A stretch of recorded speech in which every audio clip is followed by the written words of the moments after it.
هو ابني حاسس إني بحبه ولا بس بيشعر بحبي لما يسمع الكلام؟ طب لو غلط، لو شكله اتغير ولو عصبني، هو بيحس إن حبي ليه مربوط بشروط؟ المحبة غير المشروطة معناها تحب ابنك من غير لو ومن غير بس. تحبه عشان هو ابنك، مش عشان هو شبه توقعاتك، مش عشان درجاته ولا شكله ولا مزاجه الحلو. المراهق هو شخص بيكبر، هو في طريق البلوغ والنضوج، هو لسه طفل في جسم كبير. بيزعلك ممكن كتير.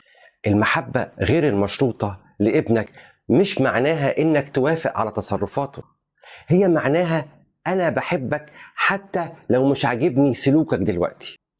لو محبتك كانت مشروطة لابنك، ابنك مش هيحس انه محبوب فعلا، وهيفضل يحس بعدم الامان، هيفضل يفتش على القبول في كل مكان، وده هو الخطر الحقيقي. لكن لو اتعلم انك بتحبه بدون شروط، هترتاح نفسه وهينضج سلوكه وهيحس انه كافي حتى قبل ما يبقى كامل. عارف محبتك ليه هي حجر الاساس لنموه السلوكي والعاطفي. ولو حطيت سقف لمحبتك، حطيت سقف لنضجه كمان.